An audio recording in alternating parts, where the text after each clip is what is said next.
सतगुरुदेव की जय। बंदी छोड़ कबीर परमेश्वर जी की जय। बंदी छोड़ गरीबदास जी महाराज जी की जय। स्वामी रामदेवानंद जी गुरु महाराज जी की जय।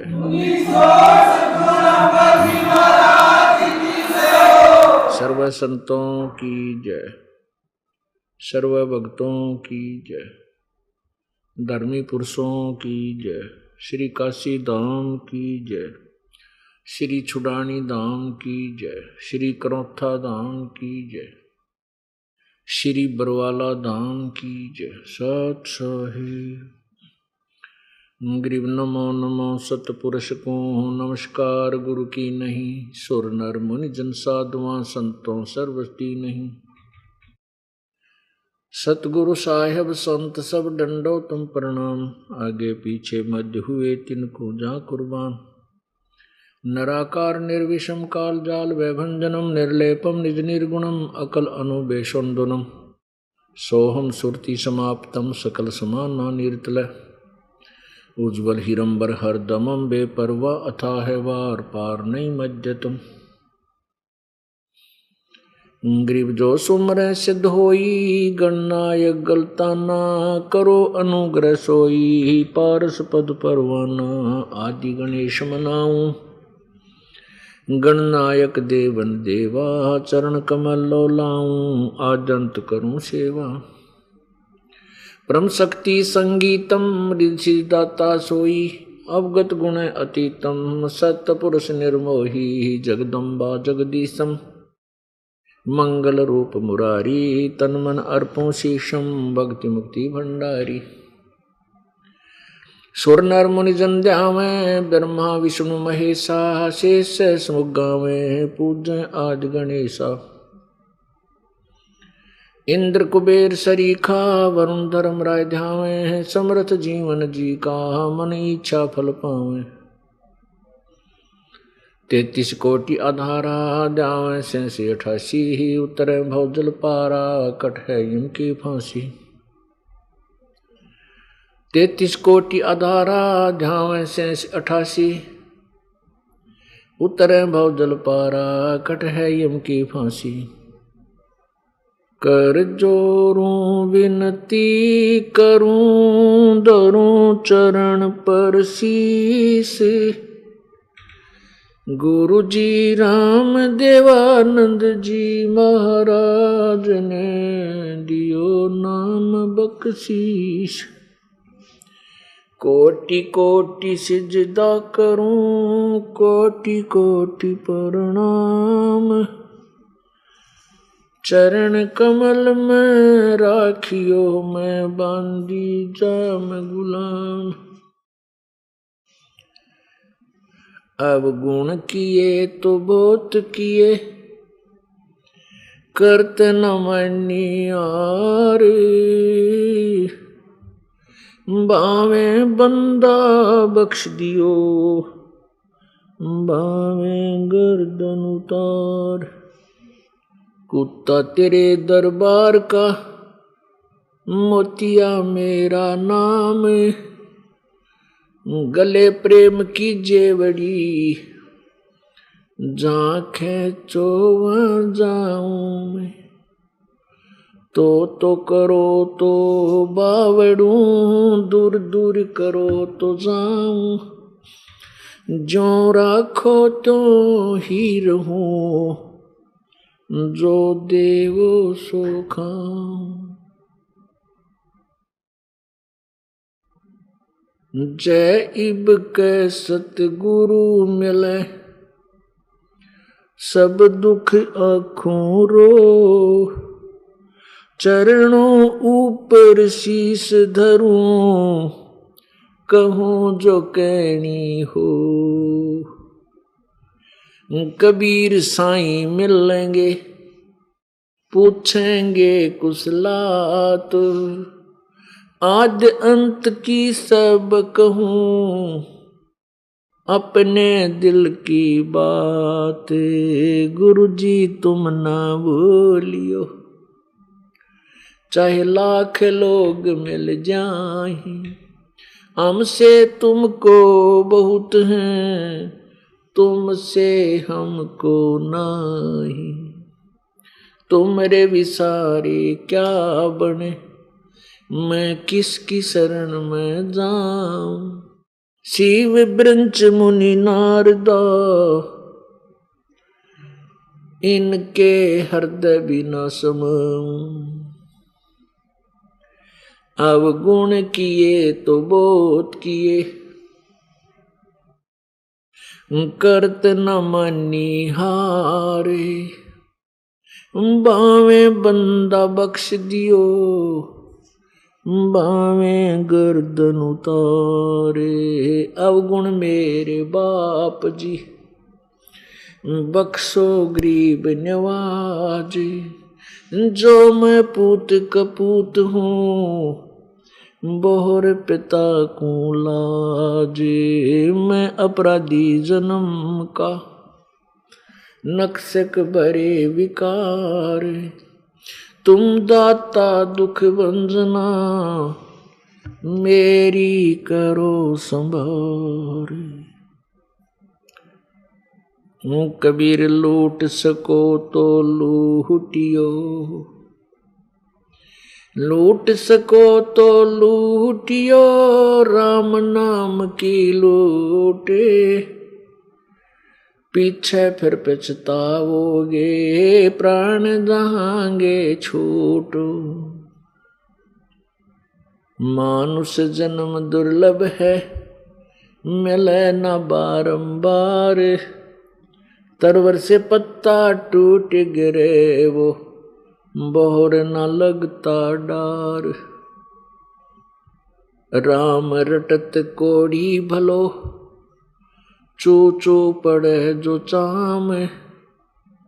ये सुंदर शरीर किस काम का, जा मुख नहीं नाम। राम रटत कन्या भली, साकट बलो न पूत। छेरी के गल गल थना, जिसमें दूध न मूत। राम रटत दारिद्र भलो, टूटी घर की छान। वो सुंदर महल किस काम के, जहाँ भक्ति नहीं भगवान। बंदे तू कर बंदगी, जय चावे दीदारे। अवसर मानुष जन्म का, वाई मिले न बारंबार। परम पिता परमात्मा, सारी सृष्टि के रचनहार, कुल मालिक कबीर देव, कबीर प्रभु, कबीर साहब, ये वही परमात्मा हैं जो बनारस में, वाराणसी में, काशी में सन 1398 संवत 1455 में सतलोक से सशरीर आए थे और लहर तारा तालाब में विकसित कमल के फूल के ऊपर एक शिशु रूप धारण किया था, बालक का रूप धारण किया था। परमेश्वर कबीर जी का जन्म किसी मां से नहीं हुआ था, केवल ये एक प्रभु हैं जो स्वयंभू हैं, परिभू हैं, कबीर मनीषी। इनका शरीर शुक्रम अकायम ऐसनाविरम। परमात्मा कबीर जी का शरीर माता पिता के योग से बने हुए शुक्र से नहीं बना, वो शुक्र से बनी हुई काया नहीं है। परमात्मा का शरीर नाड़ियों के जोड़ जुगाड़ से नहीं बना है, ऐसनाविरम। वो स्वयंभू है। परमात्मा का शरीर अछिद्रम है और वो परमात्मा स्वयंभू हैं। वो कबीर जी हैं जो बनारस में 120 वर्ष तक एक जुलाहे की भूमिका करके सहशरीर आए थे, सहशरीर चले गए थे। वो असंख्य ब्रह्मांड के मालिक हैं, वो कुल मालिक है।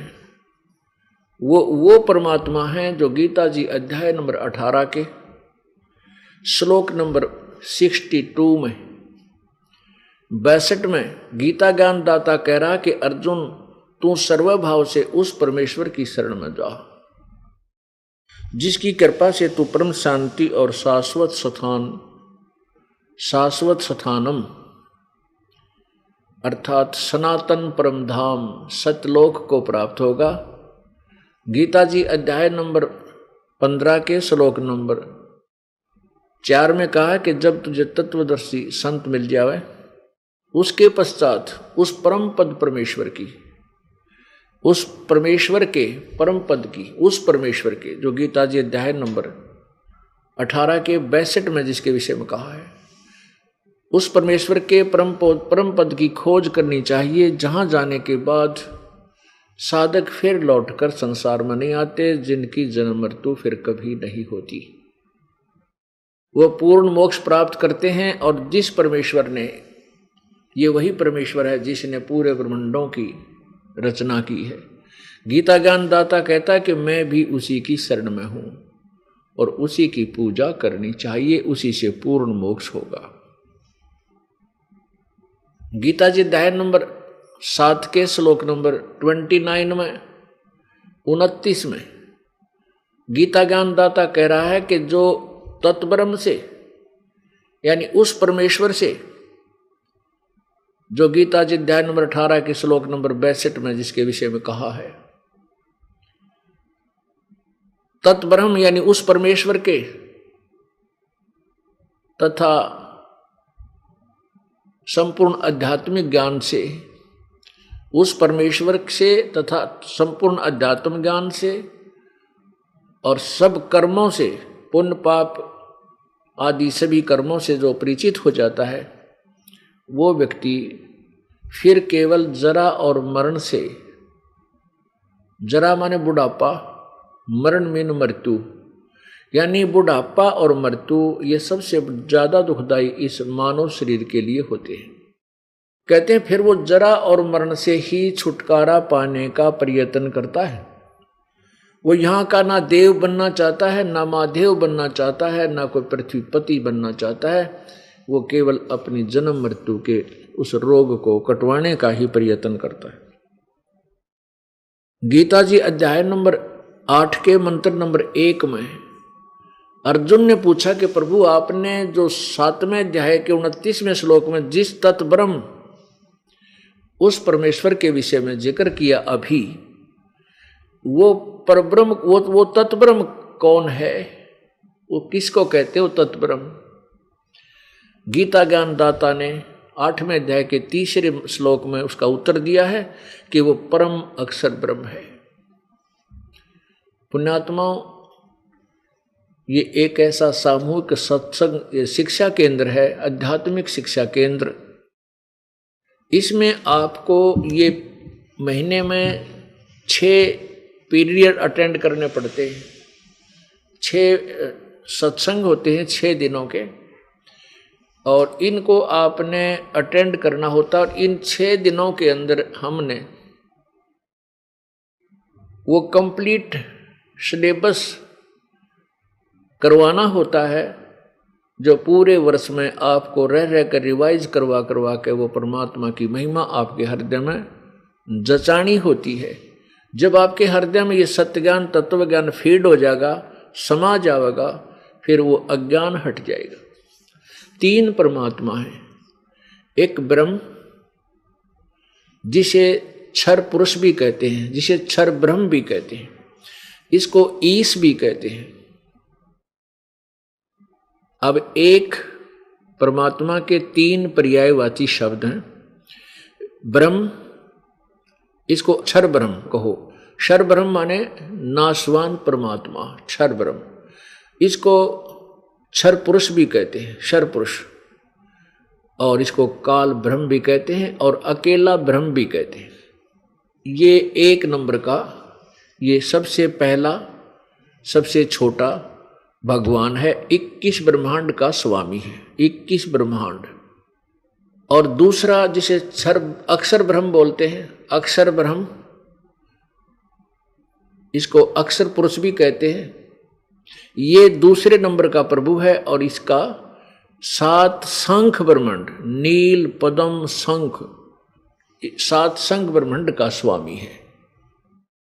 और तीसरे नंबर का जो परमात्मा है वो परम अक्षर ब्रह्म, उसको परम अक्षर पुरुष भी कहते हैं, उसे सत्य पुरुष भी कहते हैं। सत्य पुरुष माने वास्तविक अविनाशी परमात्मा, और उसको पूर्ण ब्रह्म भी कहते हैं, उसको पार ब्रह्म भी कहते हैं। एक पर ब्रह्म और पार ब्रह्म में अंतर है।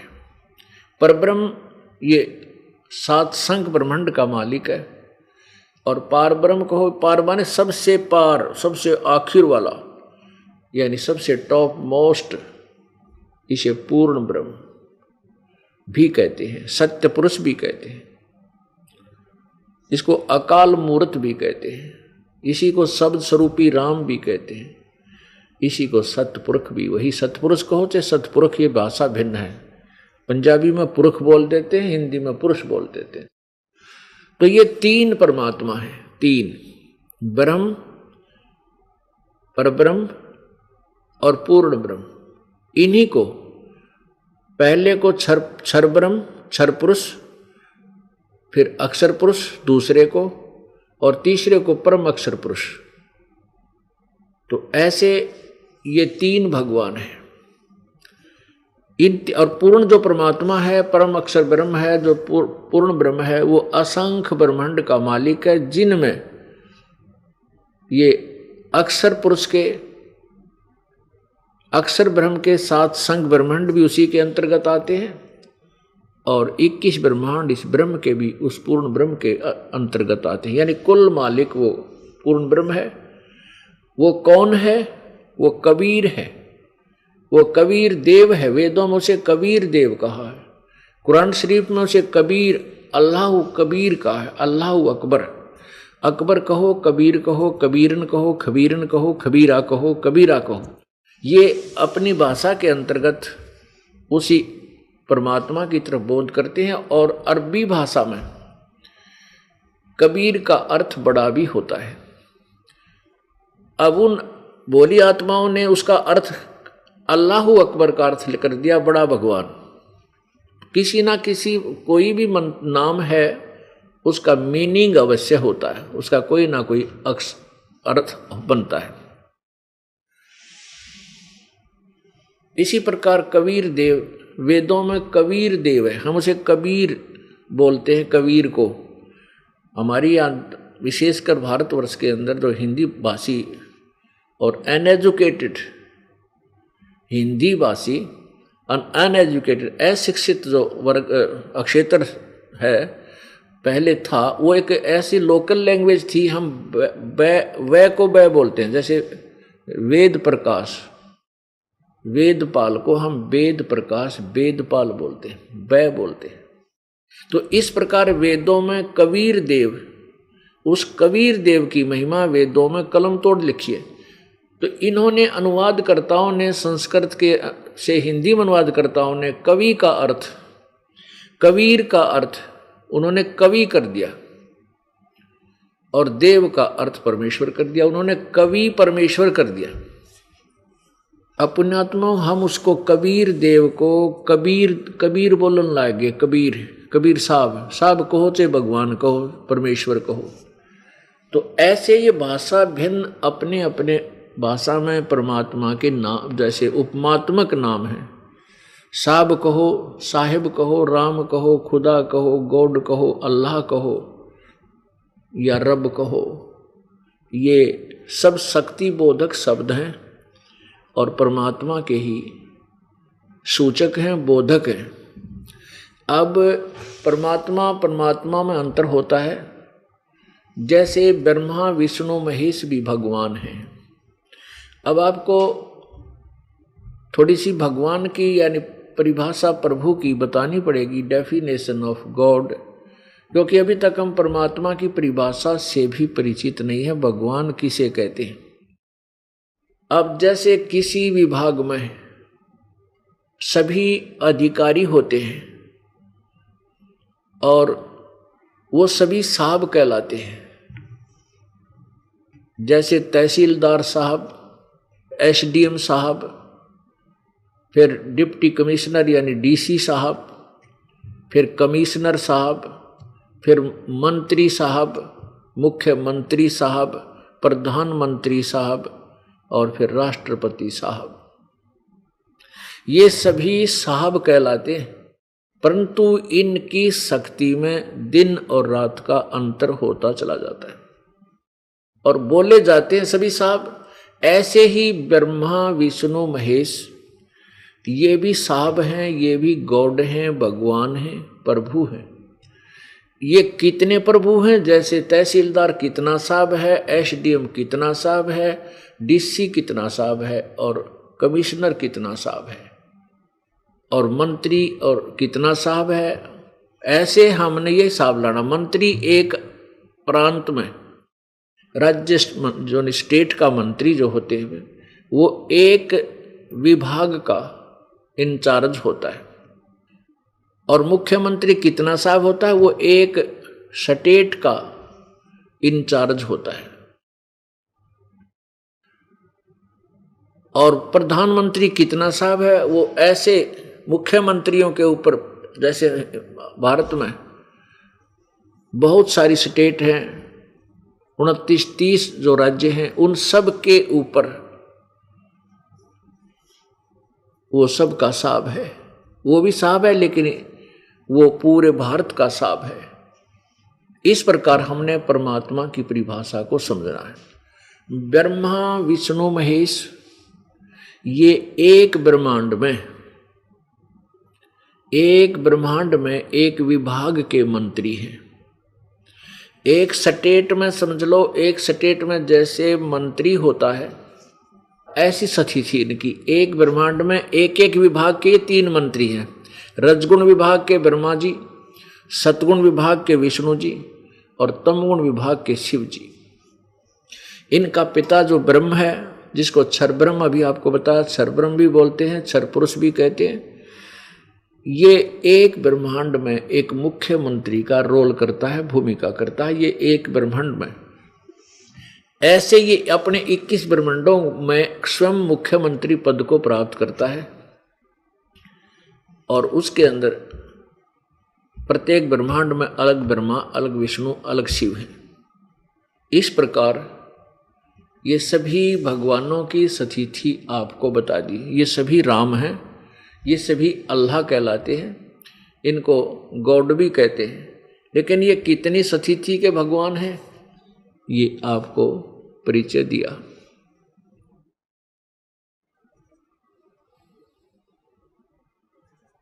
जो परम अक्षर ब्रह्म है, जो पूर्ण परमात्मा है, सारी सृष्टि का रचनहार है, वो कबीर भगवान है। वो बड़ा भगवान है। जैसे अरबी में उसको बड़ा बोल दिया, अल्लाहु अकबर। अल्लाहु अकबर का अर्थ सबसे यानी बड़ा भगवान। तो बड़ा भगवान कौन है? परम अक्षर ब्रह्म है। तो इससे सिद्ध हुआ कि कोई छोटा भगवान भी है। जब हमने किसी को आगे बड़ा लगाया है तो कोई छोटे भी हैं। जैसे हमने पूर्ण परमात्मा लिखा है तो अपूर्ण भी है, वो अन्य कोई अपूर्ण भी है, पूरे नहीं है। तो ऐसे ही समझना हमने कि जैसे ब्रह्मा विष्णु महेश ये पूर्ण परमात्मा नहीं है, ये प्रभु हैं। परमात्मा का अर्थ होता है उच्च आत्मा, श्रेष्ठ आत्मा। ये हम व्यक्तियों से, देवताओं से, ऋषियों से, इनसे श्रेष्ठ है। इसलिए ये परम आत्मा के पद को प्राप्त है, साहब पद को प्राप्त है। ये परमात्मा अल्लाह यानी गॉड पद को प्राप्त है। लेकिन कितने गॉड हैं, कितने अल्लाह हैं, कितने खुदा हैं, ये आपको बता दिया। इनकी जन्म मृत्यु भी होती है। ब्रह्मा विष्णु महेश अविनाशी नहीं है, इनकी जन्म और मृत्यु होती है। अब ये प्रसंग चलता है तो एकदम, क्योंकि ये ज्ञान इतना अजीबो गरीब है, बिल्कुल फ्रेश है, नया है, और प्रथम बार कोई भक्त श्रद्धालु इस ज्ञान को सुनता है तो उसको ऐसा महसूस होता है जैसे कड़वी दवाई खा ली। बहुत दिक्कत में आ जाता है कि ब्रह्मा विष्णु महेश और नासवान, क्योंकि अभी तक पवित्र हिंदू धर्म के धर्म गुरुओं ने उल्टा ज्ञान रटा रखा है। जो सदग्रंथ बताते थे, जो सदग्रंथों में लिखा है, वो सब इसके विपरीत है। तो अभी तक हमारे को गलत रटा रखा था।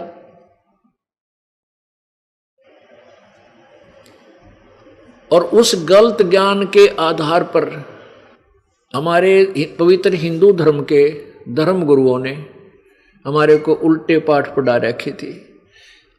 हमारे सदग्रंथों में जो रहस्य छुपा था वो हमें नहीं बताया गया। केवल दंत कथा सुना करके पूरे पवित्र हिंदू समाज को भ्रमित कर रखा है। उसी भ्रम को हटाने के लिए ये तत्वज्ञान रह रह कर सुनाया जा रहा है। अब इस भ्रम का निवारण करने के लिए कि ब्रह्मा विष्णु महेश नासवान है, अविनाशी नहीं है, तो हमने कौन से सदग्रंथ का सहारा लेना पड़ेगा? उन्हीं सदग्रंथों को, उन्हीं शास्त्रों को दिखाना पड़ेगा जिनको हम सत्य मानते थे। और ये पवित्र हिंदू धर्म के नकली धर्मगुरु कहते थे कि हमने ये देवी पुराण से आपको ज्ञान सुना, क्योंकि पहले संस्कृत में थे ये सारे शास्त्र और वो केवल संस्कृत ही बोला करते थे, संस्कृत में लिखे हुए थे, तो वो स्वयं समझ नहीं सके सदग्रंथों में क्या लिखा है। तो ये क्या कहते थे कि हम आपको जो विष्णु जी को, ब्रह्मा जी को, शिव जी को, दुर्गा को,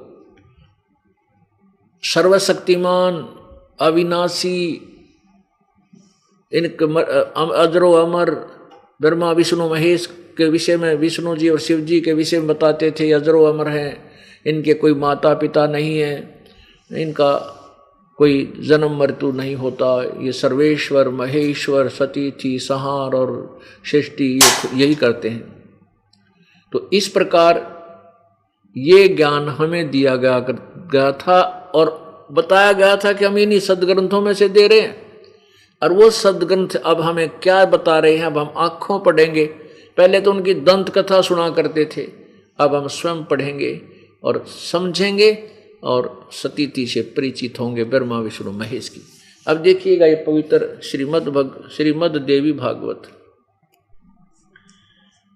इसके सकंद तीसरे में प्रश्न नंबर 123 पर आपको दिखाएंगे ब्रह्मा विष्णु महेश क्या कहते हैं, स्वयं स्वीकार करते हैं कि हम नासवान हैं।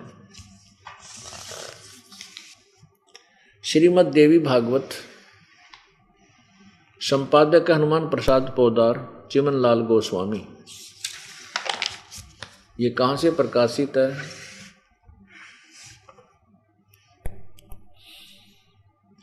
प्रकाशक में मुद्रक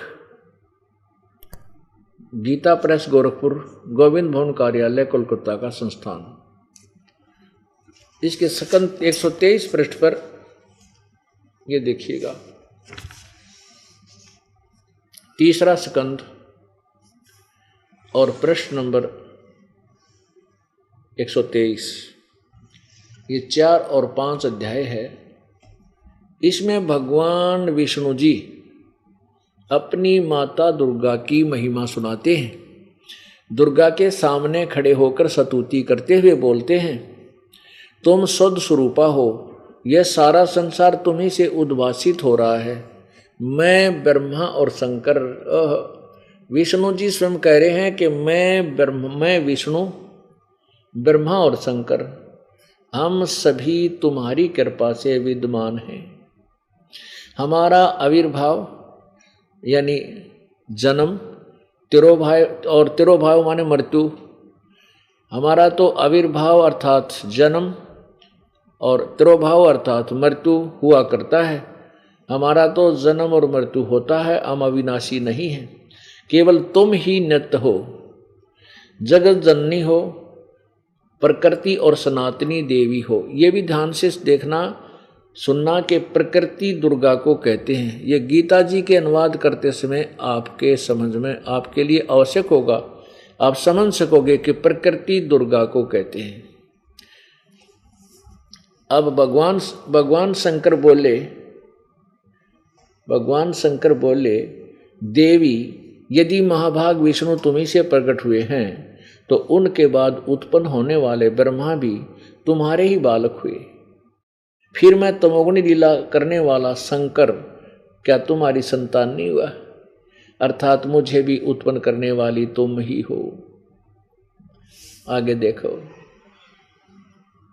अब ये तीनों स्वीकार कर रहे हैं कि हम जन्म मृत्यु में हैं, हम आपके पुत्र हैं, हमारी जन्म मृत्यु होती है, हम आपके पुत्र हैं, और ब्रह्मा विष्णु महेश तीनों दुर्गा के बेटे हैं। और खुद स्वीकार करते हैं कि मैं तमोगुणी लीला करने वाला, यानी शंकर भगवान तमोगुण है, तमोगुण युक्त है, इसको तमगुण भी कहते हैं। कोड वर्डों में तमगुण, सतगुण, रजगुण, ये अंडरस्टूड है कि सतगुण रजगुण ब्रह्मा जी हैं, सतगुण विष्णु जी और तमगुण शंकर जी। आगे और क्लियर करती है पवित्र देवी पुराण, देखिए तीसरा संगंध 123 पृष्ठ पर, इसी के नीचे इस संसार की 123 पृष्ठ है ये, इस संसार की स्थिति और संहार में तुम्हारे गुण सदा समर्थ हैं। उन्हीं तीनों गुणों से उत्पन्न हम ब्रह्मा विष्णु और शंकर नियमानुसार कार्य में तत्पर रहते हैं। अब क्या सिद्ध हुआ? इससे सिद्ध हो गया कि ब्रह्मा विष्णु महेश तीनों नासवान हैं, इनका जन्म और मृत्यु होता है। इनकी माता दुर्गा है और पिता कौन है? वो काल है, ज्योति निरंजन है, वो क्षर ब्रह्म। जिन तीन परमात्माओं के विषय में अभी आपको बताई, तीन प्रभुओं के विषय में, तो जो पहले नंबर का प्रभु है वो क्षर ब्रह्म, इसको सीधा ब्रह्म भी बोल देते हैं, क्योंकि ऋषि महर्षियों ने केवल ब्रह्म तक का ज्ञान था, आगे पर ब्रह्म और पूर्ण ब्रह्म के विषय में वो नहीं जानते थे, इसलिए इन्होंने इस ब्रह्म को ही फाइनल मान लिया था। लेकिन ये क्षर ब्रह्म है, ये नासवान है। तो ये क्षर ब्रह्म जो है, ये सर ब्रह्म, ये ब्रह्मा विष्णु महेश का पिता है और दुर्गा इनकी माँ है। इस ज्योति निरंजन, इसको ज्योति निरंजन भी कहते हैं ब्रह्म को, इसको काल ब्रह्म भी बोलते हैं। यही शिव और ब्रह्मा और विष्णु का रूप धारण करता है, तो इसको महाब्रह्मा, महाविष्णु, महाशिव भी बोल देते हैं। किसको? काल को। ये सामने दिखाई नहीं देता। इस काल ने प्रतिज्ञा की हुई है, एक अपना अटल घटिया संविधान बना रखा है। इसने अपना एक अटल अनुतम अवय अनुतम सिद्धांत बना रखा है कि मैं कभी किसी को दर्शन नहीं दूंगा किसी भी साधना से। पुण्यात्माओं,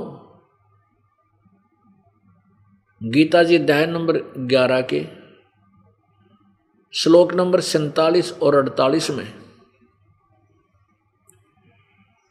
गीता ज्ञानदाता, ये गीता कौन बोल रहा है? ये क्षर ब्रह्म बोल रहा है।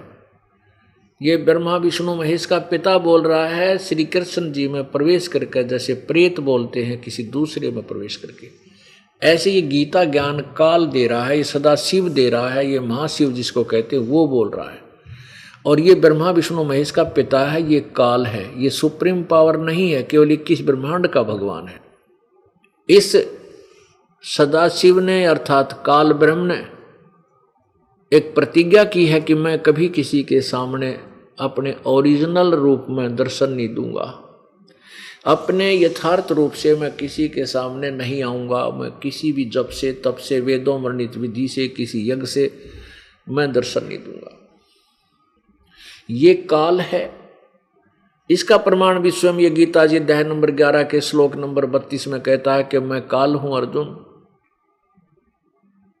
मैं काल हूं और सबको अब नष्ट करने के लिए आया हूं, खाने के लिए आया हूं। पुण्यात्माओं, श्री कृष्ण जी काल नहीं थे। श्री कृष्ण जी ने पहले कभी काल नहीं कहा अपने बारे में, ना कि आगे कभी जीवन में अपने आप को काल कहा। श्री कृष्ण काल नहीं थे। श्री कृष्ण तो सतोगुण भगवान विष्णु थे और वो बहुत ही प्यारे थे, जिनके पास पशु पक्षी भी आकर प्यार पाते थे, वो काल नहीं हो सकता। अब उस समय जो गीता ज्ञान दिया जा रहा था और युद्ध करवाने के लिए जो प्रयत्न था, वो सब काल का था। वो काल श्री कृष्ण में प्रवेश कर गया और जब तक महाभारत और 18 क्षौणी का नाश नहीं हो लिया सेना का, तब तक वो काल श्री कृष्ण में प्रवेश रहा। पुण्यात्माओं, अब धीरे धीरे आपको ये तत्व ज्ञान होगा और फिर एकदम रोशनी हो जाएगी हृदय में। आपको एकदम धक्का सा लगेगा कि हम सचमुच गलत मार्ग पर जा रहे थे, कुमार्ग पर जा रहे थे, जीवन व्यर्थ हो जाता। और पहले हम उसी ज्ञान को सत्य मान रहे थे, क्योंकि लाखों करोड़ों लोग उसके समर्थक थे। उस अज्ञान के लाखों करोड़ों ये गुरु उस अज्ञान को सुनाया करते थे। हमें कोई ऑब्जेक्शन नहीं था कि यही ज्ञान होगा, ब्रह्मा विष्णु महेश अजर अमर हैं, यही सर्वेश्वर हैं, सब ब्रह्मांडों के मालिक हैं। ऐसा नहीं। अब कोई एक प्रांत के मंत्री को ये बताए कि ये एक प्रांत का मंत्री भी है और फिर कहे ये मुख्यमंत्री भी है और फिर कहे प्रधानमंत्री भी यही है, तो उस व्यक्ति को ज्ञान कति नहीं। तो ये हमारे जो धार्मिक गुरु थे हिंदू धर्म के, वो कहा करते थे कि ब्रह्मा विष्णु महेश 3 लोक के भगवान हैं। रजगुण ब्रह्मा जी, सतगुण विष्णु, तमगुण शिव जी, ये भी बताते थे। और फिर कहते थे सर्वेश्वर, महेश्वर, मृत्युंजय, कालज्जय, पता नहीं क्या उपमा दिया करते थे। वो गलत थी। सारे ब्रह्मांडों के यही रचनेहार हैं, ऐसा कहा करते थे, वो गलत था, वो दंत कथा थी। इस प्रकार भी ये तत्व ज्ञान आपके सामने प्रकट हो रहा है, बताया जा रहा है। और कोई भी ज्ञान है वो सुनने से ही पता लगता है। हमने ब्रह्मा विष्णु महेश जी की महिमा सुनने से ही पता लगा, और सदग्रंथों में लिखा हुआ उन्होंने बताया कि देवी प्राण, विष्णु प्राण, विष्णु प्राण, दुर्गा प्राण, इनके ब्रह्मा प्राण, मार्कंडेय प्राण आदि में ये विवरण लिखा हुआ है। तो हमने यही जान करके ग्रहण किया कि ये हमारे सदग्रंथ बहुत सत्य हैं और इन्हीं में से गुरुजन सुना रहे हैं। अब वही सत्य जिनको हम सत्य मानते थे शास्त्रों को, आज उनसे पता चला कि तो नासवान है ब्रह्मा विष्णु महेश, इनका जन्म मृत्यु होता है। तो हमने अपने सदग्रंथों में लिखे विवरण को सत्य मानना होगा, ना कि किसी दंत कथा को। गीता जी अध्याय नंबर 16 के श्लोक नंबर 23 में कहा कि अर्जुन, शास्त्र विधि को त्याग कर जो मनमाना आचरण करते हैं उनको न तो कोई सुख होता है, न कोई सिद्धि प्राप्त होती है, और न ही उनकी गति होती है, अर्थात व्यर्थ। इसलिए कहा कि 16वें अध्याय के ही 24वें श्लोक में कहा है कि इससे अर्जुन तेरे लिए सत्य कर्तव्य और अकर्तव्य के विषय में, यानी कौन से भक्ति कर्म करने योग्य हैं, कौन से त्यागने योग्य हैं, उनके विषय में भी आप सदग्रंथों को ही सत्य मानना, सदग्रंथों को ही प्रमाण मानना, उन्हीं को सत्य मानकर उसके आधार पर कार्य करना। किसी के कहने मात्र से सदग्रंथ के विपरीत, शास्त्र के विपरीत साधना स्वीकार मत करना, तेरा जीवन व्यर्थ हो जाएगा। तो पुण्यात्माओं, ये काल गीता जी बोल रहा है, और ये गीता जैसे गीता जी अध्याय नंबर 32 के अध्याय नंबर 11 के श्लोक 32 में कहा कि अर्जुन मैं काल हूं। 11वें अध्याय के 21वें श्लोक में अर्जुन आंखों देखा वो विकराल शरीर जो काल का वास्तविक रूप है, उस काल ने अपना वास्तविक रूप दिखाया, वो विराट रूप। उसको अर्जुन देखकर कह रहा है, भगवान आप तो ऋषियों को भी खा रहे हो, आप तो महर्षियों को भी खा रहे हो, आपको देवताओं को भी खा रहे हो। वो आपके सामने मंगल हो, वेदों के स्तोत्र बोल रहे हैं, आप उनको भी खा रहे हो, वो सब आपके मुख में समा रहे हैं। तब 11वें अध्याय के 32वें श्लोक में गीता ज्ञानदाता ने कहा कि मैं काल हूं और इन सब को खाने के लिए अब प्रवृत्त हुआ हूं, अब आया हूं। अगर श्री कृष्ण गीता बोल रहा होता, ये नहीं बोलते, कहते कि मैं अब आया हूं, क्योंकि वो तो पहले विराजमान थे, विद्यमान थे अर्जुन के पास। तो वो काल प्रवेश कर गया श्री कृष्ण में, तो वो काल बोल रहा है, इसने प्रतिज्ञा की है कि मैं कभी किसी के समक्ष अपने इस रूप में नहीं आऊंगा जो मेरा वास्तविक रूप है, जो अर्जुन को दिखाया महाभारत में। कहते ये मेरा वास्तविक रूप है ये। और ये क्या करता है, 1000 भुजा तक ये काल बना सकता है अपनी, इससे आगे नहीं। और ये 2 भुजाओं में भी रह सकता है, ये 4 भी बना सकता है। ब्रह्मा विष्णु महेश 4 से आगे भुजा नहीं हो सकती लिखी। ये 2 भुजाओं में भी आ सकते हैं, बना सकते हैं, 4 भुजा भी प्रकट कर सकते हैं, इससे ज्यादा नहीं कर सकते। और ये काल 1000 तक कर सकता है, 1000 से नीचे ये 8, 10, 2, 1, 4 कितने भी 2, 4 ये बना सकता है। 1000 से ऊपर नहीं कर सकता, ये एक सेंसर तक कर सकता है। और जैसे परब्रह्म है ये 10,000 भुजा तक अपने शो कर सकता है, दिखा सकता है, अपनी शक्ति प्रकट कर सकता है।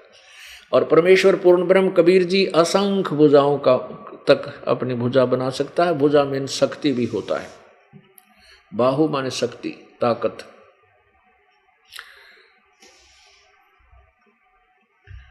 तो पुण्यात्माओं, अप्रसंग चल रहा है कि गीता ज्ञान दाता ये कभी किसी के सामने नहीं आता। इसने कसम खाई है ब्रह्म ने, ब्रह्मा विष्णु महेश के पिता ने। क्यों खाई है, कारण क्या है, ये ऐसा घटिया काम क्यों करता है, कि ऐसा क्यों इसने गलत प्रतिज्ञा की कि अपने बच्चों से भी छुप के रहता है। इसमें एक भयंकर दोष है, और उस दोष का यदि ब्रह्मा विष्णु महेश को पता चल जाए तो वो हाथ खड़े कर देंगे, वो इसके काम को नहीं करेंगे। क्या दोष है कि इसको साप लगा हुआ, श्राप लगा है, ब्रह्म को श्राप लगा है। इस क्षर पुरुष काल ब्रह्म को 1 लाख मानव शरीरधारी प्राणियों के सूक्ष्म शरीर को तपतशिला, इसके लोक में तपतशिला 21वें ब्रह्मांड में, वहां भून कर उसमें से गंध निकाल कर ये प्रतिदिन 1 लाख मानव शरीरधारी प्राणियों के सूक्ष्म शरीर के गंध को आहार करता है, खाता है। ऐसे ये सबको खाता है। ब्रह्मा विष्णु महेश भी जब मृत्यु को प्राप्त होंगे, इनको भी तपस्या प्रभु ने कहा, इनको भी खाता है। उसके लिए इसने ये प्रतिज्ञा कर रखी है कि मैं किसी के सामने नहीं आऊंगा, मैं अपने वास्तविक रूप में किसी को दर्शन नहीं दूंगा। क्योंकि यदि ब्रह्मा विष्णु महेश को ये पता चल जाए कि तुम्हारा पिता और ऐसे जुल्म कर रहा है और वो तुम्हारे से ही ये पाप करवा रहा है, ब्रह्मा से के अंदर ऐसा गुण भर दिया कि सब जीव उससे प्रभावित हो गए और सब संतान उत्पत्ति करते हैं बाई फोर्स, ऐसी व्यवस्था बन गई कि जीव के बस का नहीं। जैसे किसी ने अब जैसे कोई छौंक लगा दिया कि रसोई में मिर्चों का, और वो मिर्चों की जो निर्गुण रूप से, निराकार रूप से जो उनकी प्रक्रिया कहाँ हुई, जाकर के जहाँ व्यक्ति बैठे थे दूसरे तीसरे कमरे में, और वहाँ जाके उनको जब वो मिर्चों की वो छौंक की लगी हुई वायु गई, एकदम जबरदस्त छींकें आने लगी। तो उनके बस की बात ना छींकना है, वो रोक नहीं सकते उन छींकों को। ऐसे ही ब्रह्मा विष्णु महेश में को इन्होंने मिर्च की तरह गुण भर दिए एक। अब ब्रह्मा जी का गुण जिस पर भी प्रभाव डालेगा उसमें ये प्रेरणा हो जाएगी, और उस छींक की तरह ये रोक नहीं सकते अपनी विषय वासनाओं को। आप देखते हो, ठीक है, मानव समाज बुद्धिमान है, इन्होंने अपनी मर्यादा बना ली शादी करने की, अन्यथा ये पशु पक्षियों जैसा कर्म हो जाता। और कितने बलात्कार होते हैं सोच नहीं सकते ही। ये सब कारण क्या है कि ये जीव विवश है इन और काल के द्वारा करा दिया गया है अपने पुत्रों के माध्यम से। अब जैसे रजगुण ब्रह्मा में विषय वासना वाला गुण है, रजगुण है, जिसके कारण सभी प्राणी संतानों उत्पत्ति करते हैं। फिर विष्णु जी में कौन सा गुण है? विष्णु जी के अंदर गुण है सतीथि बनाए रखने का, एक दूसरे में ममता, मोह, संपत्ति में लगाव। ये जीव के बस का नहीं कि इसने छोड़ दे, स्वप्न में भी नहीं छोड़ सकता, कितनी कोशिश कर ले ये मोह नहीं हट सकता या ममता नहीं हट सकती।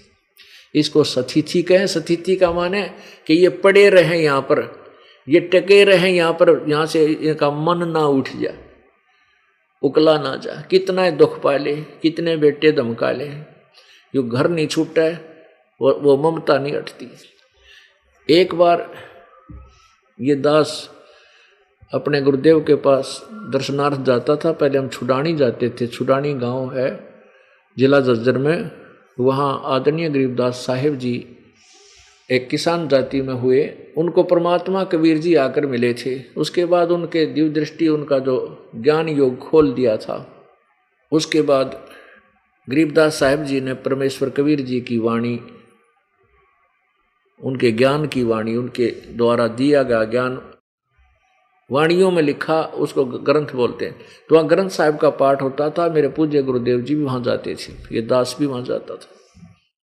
जब तक मेरे को नाम देने का अधिकार नहीं मिला था, सेवक था ये दास, तो वहाँ ऐसे ही सत्संग से पहले बैठ जाते थे। बहुत से ये साधु संत बने हैं जिन्होंने दाढ़ी बढ़ा रखी, लाल कपड़े पहन रखे, कर्म जोड़ी जब झंडा रखा करें, साथ में दंडी स्वामी भी, कई तरह के। तो वहाँ वो एक ग्रुप बैठा 5-7 का, तो ऐसे ही चल रहा। भी बड़ा जबरदस्त काम है, या ममता नहीं छूटती। घर जाते हैं, कुछ गृहस्थी भी थे, तो कहते हैं हम घर जाते हैं। एक कहता है कि भाई आदमी ने जब सन्यास ले ही लिया है तो घर की ममता नहीं रहनी चाहिए। उन्हीं में से बोल रहा है। तो वो दूसरा कहता है, वो अपने साथी को, मित्र को कहता है सुन ले या क्या कह रहा है तू, तीसरे दिन घर भाग जाता है, यहाँ लोगों से पैसे लेता है और घर दे आता है। वो कहने लगा तू भी तो जाता है। तो वो कहता हाँ जाता तो मैं भी हूँ। तीसरा कहने लगा भाई कुछ भी कहो, कहने को हम भी कह देते हैं, लेकिन ये ममता छूटती नहीं है, घर तो जाना ही पड़ता है। एक कहने लगा भाई फिर एक काम तो हो जाए, यदि हम घर जाते हैं और घर वाले हमारी पिटाई कर दें फिर तो ममता छूट सकती है। उन्हीं में से एक कहने लगा मेरे साथ वो काम भी हो लिया फिर भी ममता ना छूटती। अर्थात मेरी पिटाई भी कर दी घर के नगर वालों ने और फिर भी घर ना छूटता। और बाबा जी भी बन गया, घर भी त्याग रखा, दाढ़ी भी बढ़ा ली, लाल कपड़े, सफ़ेद कपड़े, दाढ़ी, गले में माला भी डाल रहा हूँ, लेकिन फिर भी ममता ना छूटती। तो पुण्यात्माओं, ये जो मोह है, ये सतिथि बनाए रखने का जो गुण है, ये श्री विष्णु जी में काल ने भर दिया। ना विष्णु के बस की बात, वो विवश है, उसके अंदर गुण ऐसा कर दिया, उसको ऐसे ढंग से पैदा ऐसे कर दिया, उसके बस की बात नहीं है। अब शंकर जी के अंदर वो तमोगुण है जो संहार करता है। जरा सी बात पर क्रोधित हो जाते हैं, मारो मार हो जाती है। तो ये गुण जो है भगवान शंकर का है, जो जीव को चैन से नहीं बैठने देता। ठीक बातें कर रहे हैं, जरा सी बात पर तू मैं आजा, मुक्का मुक्की, छो छो, गालम गाला, पता नहीं के कुक्रम हो जाए। तो ये गुण शंकर भगवान में है और उसी से प्रभावित है प्राणी। जैसे मिर्च से के गुण से प्रभावित होकर के छींकें छींकाने लग जाती हूँ, बस की बात नहीं होती। तो इनको कैसे नॉर्मल किया जाए, इनको कैसे जो है इनसे कैसे बचा जाए, उसकी विधि है, उसका तरीका है कि हम पूर्ण परमात्मा कबीर देव जी की साधना सत्य करें, सत्य साधना शास्त्र अनुकूल, और धीरे धीरे ये काम, क्रोध, मोह और लोभ, अहंकार ये नॉर्मल होते चले जाएंगे, बहुत ही हल्के हो जाएंगे, और फिर धीरे धीरे ये हमें बाधक नहीं रहेंगे।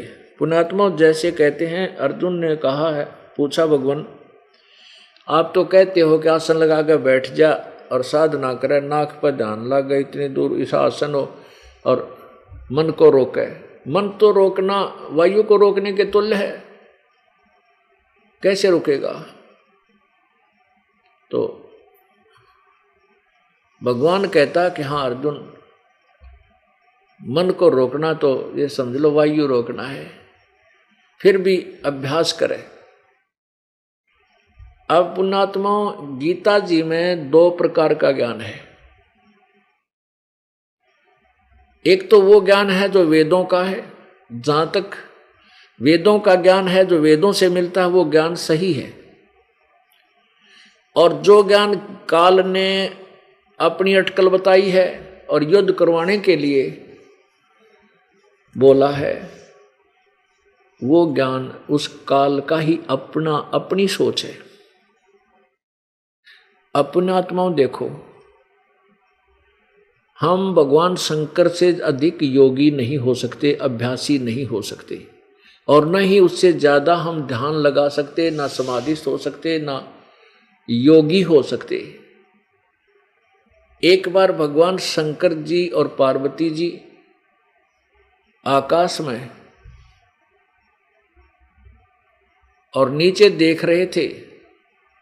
उन्होंने क्या देखा कि एक व्यक्ति ऐसे रो रहा है, पेड़ों से चिपट रहा है, मर्ग जंगली जानवरों से लिपट के उनसे पूछ रहा है कि मेरी पत्नी कहाँ गई, मेरी पत्नी कहाँ गई। वो कौन था? श्री रामचंद्र जी वनवास में सीता का अपहरण रावण ने कर लिया था, उनके वियोग में रो रहे थे श्री विष्णु भगवान अर्थात रामचंद्र जी। तब ऊपर से शिव ने ऐसे प्रणाम किया, किसको? रामचंद्र जी को।